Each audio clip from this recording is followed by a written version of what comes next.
Are you looking for ultimate power? Are you tired of instantly getting put in a pack to a Scarlet Witch and her multitudes of waves? Do you want to have the possibility or even the potential to fight through this? Well, Rune King Thor is the answer. What's good, nephews? Big Unk, Chaos, here to give you all a breakdown on my favorite build in all of Marvel Rival Zombies, Rune King Thor. If you love this build, if you love this game mode, and you want more of it, be sure to let me know because I'm working on guides for Punisher as well as Blade. Without further ado, let's get right into how we got to this point.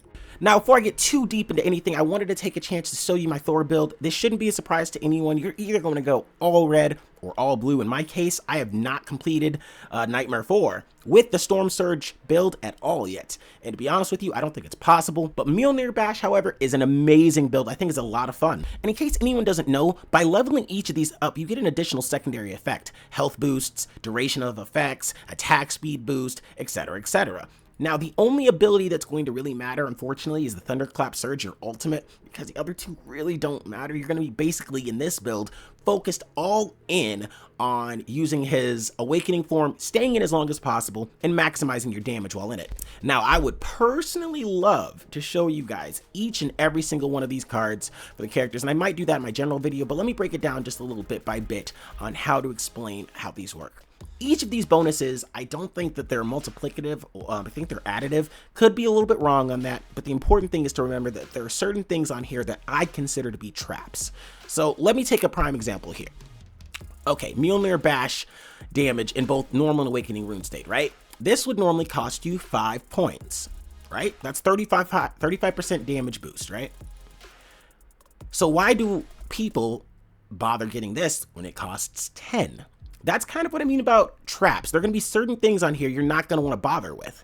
So with Thor, for example, you are going to want damage in both normal and Awakening rune state, attack speed, as well as a little bit of Awakening rune duration, but I probably wouldn't go for anything less than this. For Awakening rune duration, you get 2, 4 of these at most.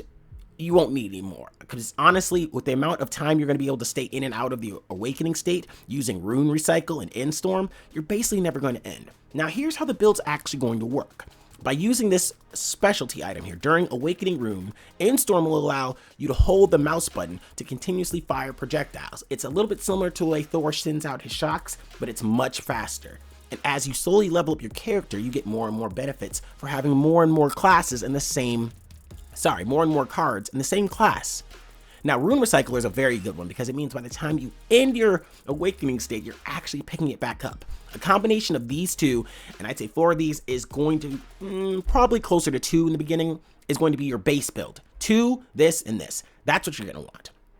After that, and I do mean everything else, should be going into Cranium Crushers, All Might's Fathers, and where is it? Oh, and their attack speed boosts. You do not, and I repeat this, you do not want to put anything into the size. No Diddy, no Drizzy. The further and further you get into the game, the more and more it's going to be a damage check, all right? So you're not going to want things like increasing your size. It's not going to, no Diddy, no Drizzy again. That's not going to help you at all. What's going to help you is this Cranium Crusher for the repeated headshots, the extra damage. These costs 5. These are 5%, and guess what?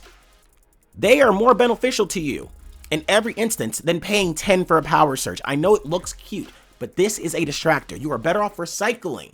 Now, if you're balling with dough and you got nothing to spend it on, I mean, I suppose it wouldn't hurt, but I would be better off just recycling into something that's going to be better for you.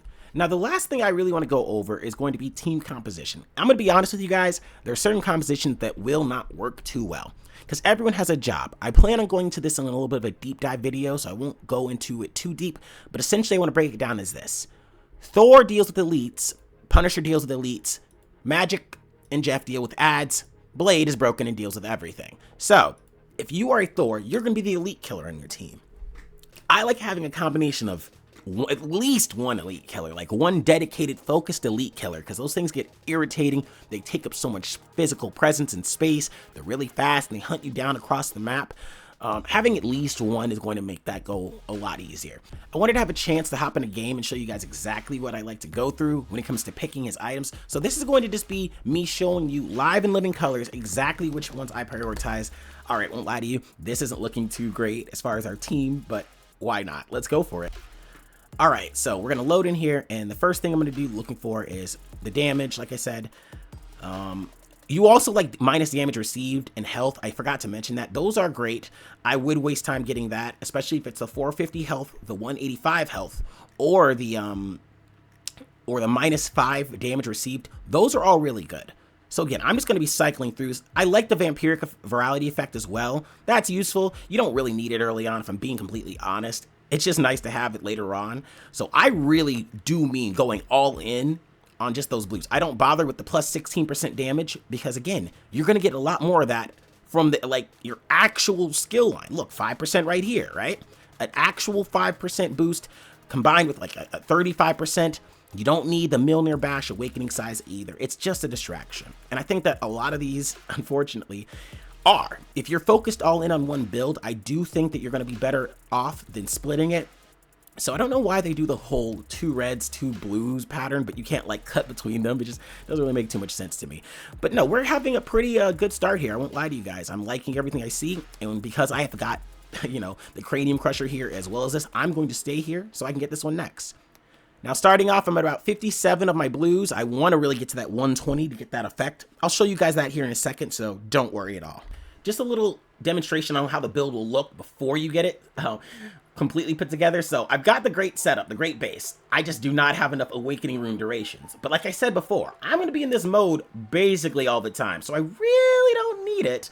And I should be able to make it to the later games, get more Awakening durations, get more runes. My health is good, I'm taking good damage, and I'm sucking the life from these guys. No Diddy, no Drizzy. I also want to demonstrate the importance of Thor's ult, because a lot of them are weak and worthless, but Thor's ult pulls them up. It lets you get some distance from your enemies. I don't know why this guy chose the random ones. Never pick the random ones. They're not good, unless you're doing a challenge for fun. I mean, yeah, you could get lucky, but odds are you will not get lucky. So just be smart and pay for your actual blues. Go all blue. Now, something I want to point out that's very important here. As I get more and more of the blues items, I get different tiers. If you look at the top left corner, you'll see them. I can't show you right now, but it goes, I believe, 60, 80, 120. And each of those, that's when those secondary effects are going to start popping up. Secondary and third effects. I also want to show you who I'm fighting. I'm focused all in on these elites because they're my job. I'm going to let Jeff kill the ads. I'm going to let hopefully Punisher is going to help me with them. But look, the cranium shots are great. I'm not going to have as much damage as a blade. It's not possible, but I am going to be able to do my job properly and make sure I'm helping my teammates out. Also, very much worth noting here, if you've got good enough aim, you don't actually need the sizes to be bigger. Again, no Diddy, no Drizzy, but because of this, I don't actually have to require making the size of the orbs go bigger. I'm just aiming at their heads. These guys aren't that fast when they're not attacking. So utilize that, and you should be able to take that to your advantage. One more bit of advice on how to play Thor. Just go for the elites. Aim at their heads. You're going to do your job. The enemy team your teammates will do theirs. Don't waste too much time on the ads until you've already cleared them out. But if you get overwhelmed, pop that ult. It's actually really helpful for the team.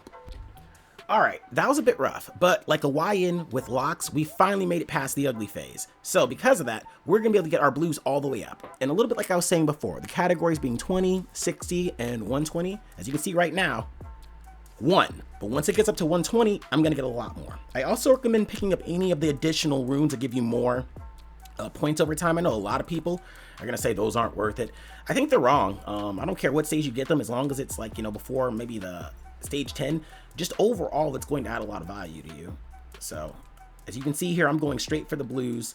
I'm ignoring any real distractors. I am looking for damage received. That's another great one. I like health as well. That'll be my, I believe, 4th one of these. You can also check that as well by looking at your own blessings. So yeah, that's something worth keeping in mind as well. Now that I'm at the 120, I want to show you guys. Like I said, look at that. That's the situation we're dealing with now. The only thing left for me to do is get things like Vampiric Vitality, things that reduce the damage I get. And I'm getting that mainly because I don't want to die. I don't want to die to the enemies. I don't want to get one shot. I want to make sure I've got enough damage to be able to like fight continuously, because I'm going to be the one fighting all the elites here. Now, I'm going to give you guys a quick view on how this is going to go for the next one. Just so you guys can't say, oh, I don't know if this is the real build you used or not, but this is going to be a good time. All right, let's see what it looked like now, okay? Rune King Thor is what we're going to be calling this build. I know somebody out there is going to say, you didn't make it. Well, guess what? No one made anything. Believe it or not, your favorite content creators and all of them, they don't have rights to every game just because they had it. But look at this damage. I'm just going for the head. You know, in the words of Thanos, these elites getting turned into Swiss cheese. I've got plenty of time. Now, you do have to aim a little bit to the right of their heads, which I find kind of annoying, but I mean, this is just going to be so much easier for everyone here. I'm basically making my mission early on to deal with all the elites, so my team doesn't have to. Oh, got caught lacking. But that's going to do it for the build here. I'm going to leave you guys with some gameplay of me finishing out at Tier 4, but or Nightmare 4. But thank you all for watching so much, and be sure to let me know who you want to see next. I'm working on Punisher and Blade. I mean, there's plenty of Blade videos, but I was able to do it Punisher as well, and I think that might be a video a lot of people can appreciate since, you know, having a 4 stack of Blades is great, but only if you're able to last that endpoint. Thanks again, and enjoy the rest of the video.